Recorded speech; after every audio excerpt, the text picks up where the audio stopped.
Now at 5 o'clock, questions linger over how a plane full of people came crashing down in Ethiopia over the weekend. And now Boeing is taking heat. Ones that are getting screwed out of this are young families.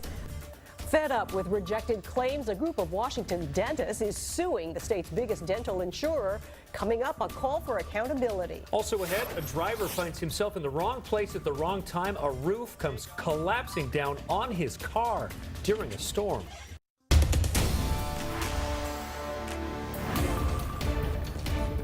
After the second fatal crash of the new Boeing 737 MAX in 6 months, the company's stock took a big price hit. Several nations, including Boeing's biggest customer, China, chose to ground the MAX in their countries until more is known about why that brand new jet went down yesterday, killing all 157 people on board. King 5's aviation specialist Glenn Farley is here with where all this is headed. Glenn. Yeah, well, we're going to try to hopefully start getting some answers this week. The FAA is backing the airworthiness of the 737 MAX, and you'll soon learn which airlines are flying them here in the U.S. The question now, what, if anything, ties these two accidents together beyond the fact it was the same type of plane, each just a few months old? On the Renton flight line, almost every 737 awaiting paint and delivery is a 737 MAX. Since deliveries began in 2017, the company has handed over nearly 375 of them. And get this, another 5,000 are on order. Boeing has a lot riding on this plane. Now, a second accident of a MAX 8, 157 killed 6 minutes after takeoff outside of Ethiopia's capital. Just months since the late October crash of a Lion Air MAX 8 in Indonesia, killing 189. It becomes a perception issue. Michelle Moulouzeau studies aerospace and defense issues for Air Insight Research in Bellevue. So it's a good chunk of Boeing's production, revenues, jobs, margins, for the next, 13 to 14 years. So it's obviously a critical product. So where do we stand? In the Indonesian accident, the focus quickly zeroed in on the AOA, or angle of attack sensor, a little wind direction vane near the nose of the plane. In the case of the MAX, it was connected to a new automatic system that would force the nose of the plane down in order to avoid a stall. But pilots complained the existence of that system was not in the flight manual. In the case of the Indonesian jet, a preliminary report showed how the pilots were trying to pull the nose up as the plane was trying to push the nose down. But the solution was to simply turn off 2 switches at the back of the control console and fly the plane by hand.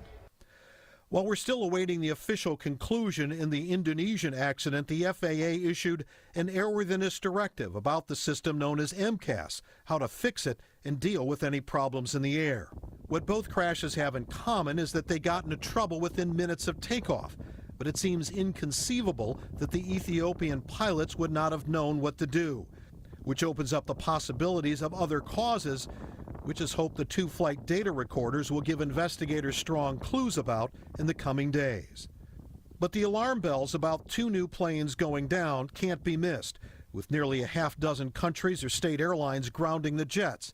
At the top of the list, China, with over 100. I think the issue that's important here is when a regulatory body like the CASE does something, you pay attention. Now, here in this country, what the FAA has issued is what's called a continued airworthiness notification to the international community. And there are design changes that the FAA has managed. Now, here's a model of the 737 MAX 8. For example, how the MCAS system is activated, making the AOA signal here more reliable and limiting what the MCAS can do, and along with more training for pilots that Boeing and the FAA are both continuing to work on. So there's been a fair amount of advancement since everything came out in the wake of the crash last year. So Glenn, they have the 2 black boxes in this case. Right. Does that mean some answers will be coming soon? Which is what we did not have in Indonesia. Remember, that crash was in the water. They found the flight data recorder fairly early. It took a long time to find the cockpit voice recorder. They're not going to release that content until the final report comes out. That's what they have said before. Having that now, hopefully we can have some answers here within a few days. Okay. Glenn, thank you. New tonight, police are searching for a man who shot another man, an 18-year-old, at the busy Kent Station shopping center. Sky King was up and over the scene this afternoon. The shooting happened in an alley. The victim wandered into a nearby hair salon where an off-duty fire chief attended to his injuries. He was taken to Harborview Medical Center here in Seattle. The mayor says the public is not at risk. It was not a random shooting. They say it happened between people who knew one another. Rain is beginning to move into western Washington. Craig Herrera joins us with a first look at the forecast. Craig? Hey there, Lori. Hey, Mark. Here we go again. We've got some rain for you and snow in the higher elevations. Here's what it looks like right now, Long Beach. You can see a lot of the rain on the lens, and then as we take you to Paulsbo, look at the clouds off in the distance. So this rain is going to be an overnight event, turning to scattered showers tomorrow.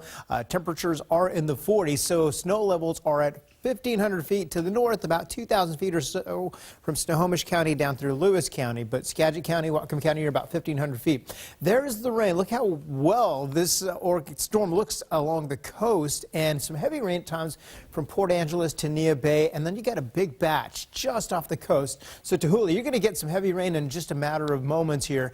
Heading on down to the south, scattered. Now, most of these lighter shades of green are not quite reaching the ground, but we will have some more of it. We also have a winter weather advisory for the higher elevations. Lori, I'll have your 7-day forecast in just a moment. Okay, Craig, thanks. Are you struggling a little today? What if we never had to spring forward or fall back again? State lawmakers passed a bill over the weekend that would keep the state on year-round daylight saving time if Congress agrees. Federal law allows states to opt into standard time permanently, like Hawaii and Arizona have done, but you can't opt into saving time without congressional action. The measure now heads to the state Senate. So we want to know, how do you deal with the time change? You can text us about this or anything else in this newscast. The number is 206-448-4545. A live look now at the Seattle Viaduct, excuse me, where crews are reaching a crucial step in demolition. The main double-decker section of the highway is set to come down this week. Work is expected to begin Wednesday. They'll start on the top deck, breaking apart girders, then work will begin on that lower deck, everything moving north toward the aquarium. So far, crews have demolished 20 million pounds of concrete and rebar, and dust mitigation is just part of that process. Our demo contractor has water in their counterweights for their excavators, and they pipe that and vaporize that water right at the crushing head, so it knocks all the water down. Waterfront businesses are still open. A temporary pedestrian bridge is going up right near the Coleman Dock into downtown to help people get around during construction. Tears, hugs, and smiles greeted the Coast Guard icebreaker Polar Star, which returned to its home port of Seattle today after nearly 4 months at sea. It's been a rough voyage with a fire, electrical problems, and missed paychecks. Here's King 5's Ted Land. The 4 months was long, but this is the worst. These last few hours feel like the longest. You want to give Daddy the first hug? That's okay. You can.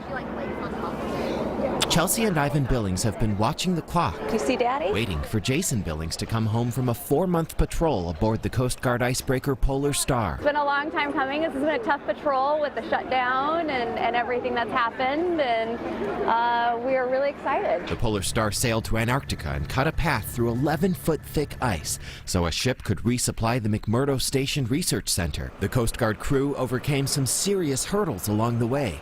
Flooding, an electrical outage, and an incinerator fire highlighted the toll 42 years of patrols have taken on this vessel, the United States' only working heavy-duty polar icebreaker. A 42-year-old ship is very challenging to maintain.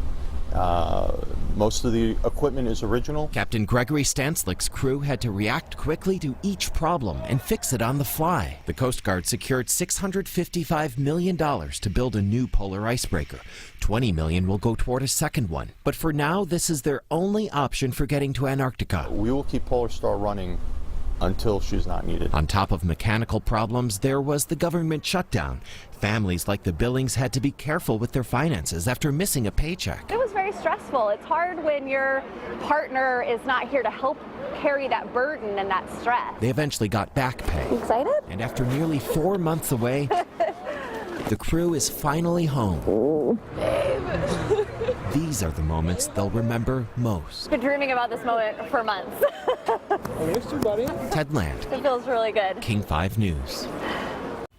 Now more on our top story today. 3 countries have grounded one of the world's most popular airplanes after yesterday's deadly Ethiopian Airlines crash. So as we mentioned, it's the second crash of a Boeing 737 MAX 8 in 6 months. And aviation experts say it's impossible right now to say if the 2 crashes are connected until a complete investigation. But our Casey Aitchison says that it is impacting travel right now. And she joins us with more. Casey.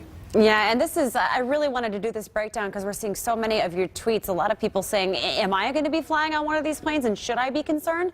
Experts say, no, you should not be concerned. But in the form of transparency, we just want to walk you through some of the countries that have decided to ground 737 MAX 8s, at least in those countries. So in China, the Civil Aviation Administration cited a zero tolerance for security risks and grounded all 96 of the 737 MAX 8s in their country.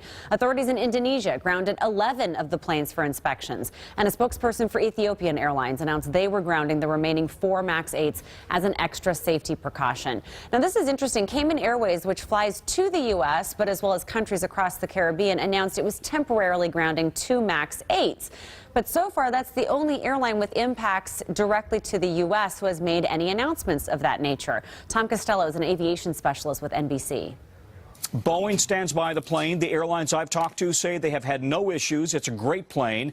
That said, as we said, it is so unusual to have 2 plane crashes like this in such a short period of time involving a brand new state-of-the-art plane. And that's why we're now seeing the Chinese, the Indonesians, the Ethiopians, and Cayman Airways all grounding it. Both the NTSB and the FAA and international regulators are now under pressure to figure out what's going on here. So in response to some of your questions that we saw online, here are the airlines that operate the 737 MAX 8s throughout the U.S. Southwest Airlines operates 34, American Airlines 24, United Airlines 14, and most of those are MAX 9s. Other airlines operating the MAX 8s, Air Canada and Aeromexico. Now, investigators did recover the black boxes, which Glenn Farley mentioned, and that will, of course, help paint the picture of exactly what happened and what, if any, connections exist between this crash and the crash of Lion Air back in October. Mark and Lori. Casey, thank you so much for that update. Still ahead, a roof comes crashing down on a passing car during a storm. All of it caught on dash cam video. A soccer fan will do some time behind bars after he runs onto the field and attacks a player in a crowded stadium.